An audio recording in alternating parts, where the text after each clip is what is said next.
आज पूरी दुनिया में 7 अक्टूबर को लाखों करोड़ों लोग हर देश में इजराइल की ये नरसंहार के खिलाफ और फिलिस्तीनी जनता के प्रति एकजुटता प्रकट करने के लिए आज सड़कों पर उतरे हैं। पिछले शनिवार को, क्योंकि वो वीकेंड है, ज्यादा लोग आ सकते हैं, तो लंदन और पेरिस और दूसरे यूरोप के राजधानियों में लाखों लोग प्रदर्शन किए। 7 अक्टूबर पिछले साल से आज तक एक साल के अंदर गाजा पर जो बर्बर हमला हुआ है उसमें 42,000 से ज्यादा लोगों की जान गई है, कत्लेआम उनका हुआ है। ये औपचारिक जो गिनती है, इससे बहुत ज्यादा और अभी भी जो बिल्डिंग्स कोलैप्स हुए हैं उनके रबड़ के नीचे, मलबे के नीचे दबे हुए हैं। और सबसे शॉकिंग बात यह है कि इस 42,000 निर्दोष लोगों की जो जाने गई है उसमें से कल तक 16,890 बच्चे। तो यही दिखाता है कि किस तरह के ये जंग छेड़ा गया है। इसको जेनोसाइड कहते हैं। नरसंहार से भी ज्यादा उसका मतलब है कि एक पूरे कौम को, एक पूरे वंश को खत्म करना, यही परिभाषा है जेनोसाइड का। और इंटरनेशनल कोर्ट ऑफ जस्टिस, जो अंतर्राष्ट्रीय स्तर पर यूनाइटेड नेशंस स्पॉन्सर्ड जो अदालत है, उन्होंने कहा है पिछले साल ही कि ये नरसंहार की ओर बढ़ रही है, जेनोसाइड की ओर बढ़ रही है इजराइल, और उसको रोकना चाहिए। लेकिन इजराइल अभी सिर्फ गाजा को तबाह नहीं कर रहे हैं, पिछले 3 हफ्ते से लेबनान पर हमला किया है। और आज बैरूत शहर में जिस तरह की बमबारी हो रही है, वो पहले गाजा में जो किया वो अभी लेबनान में शुरू किया है। और ये और व्यापक होने वाला है, क्योंकि इजराइल पर कोई नियंत्रण नहीं कर सकते हैं। कोई अदालत, अंतर्राष्ट्रीय अदालत या यूनाइटेड नेशन, कोई भी उस पर रोक नहीं लगा सकते हैं, क्योंकि उनके साथ, उनके पीछे अमेरिका है।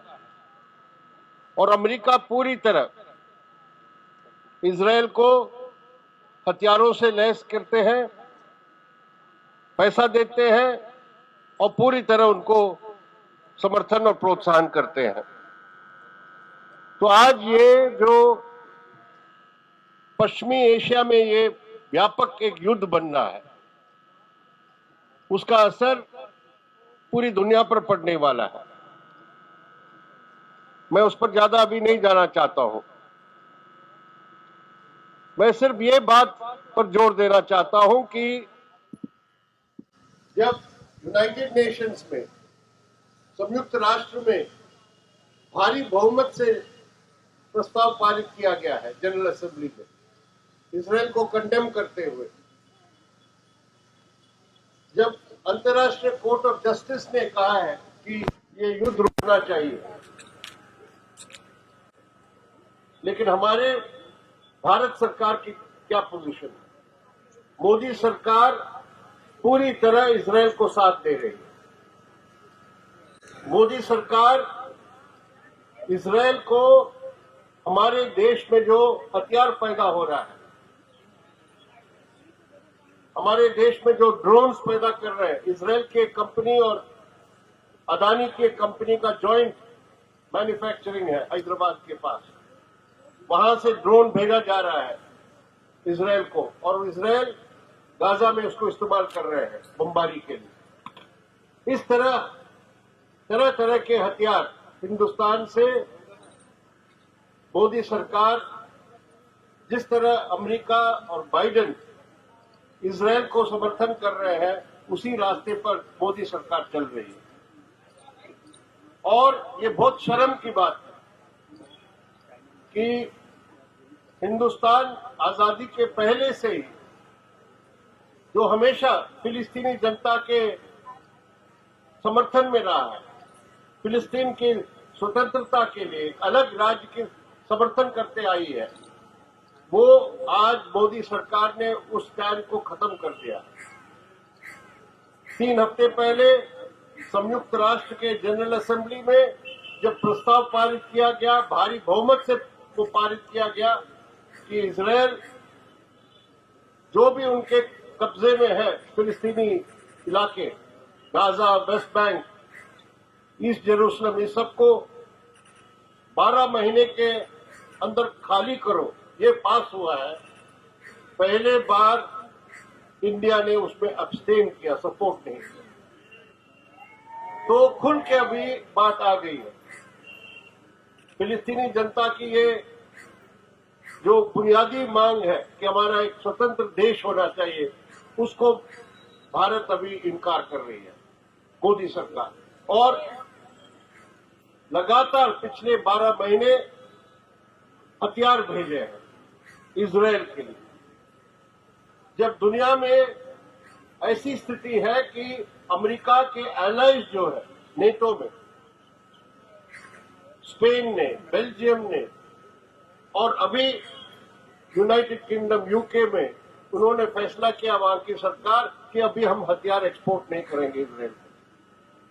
लेकिन इंडिया जो कहते हैं कि हम ग्लोबल साउथ के लीडर हैं, नॉन अलाइंड मूवमेंट के हम नेता रहे हैं, वो इंडिया को अभी मोदी सरकार ने अमेरिकी साम्राज्यवाद और इजरायली जो वॉर क्राइम्स है उसमें अकम्प्लिस बना दिया है। तो हमारे लिए सिर्फ पैलेस्टीन के प्रति एकजुटता का सवाल नहीं है, वो तो हमारा रहेगा। और हमें भारतीय जनता के बीच में जाके और समर्थन नामबंद करने की जरूरत है। लेकिन उसके साथ साथ ये मोदी सरकार की ये जो नीति है इजरायल के प्रति, जो उन्होंने गद्दारी की है पैलेस्टीन जनता के प्रति, उसको हमें जनता के बीच में जाके बेनकाब करना पड़ेगा।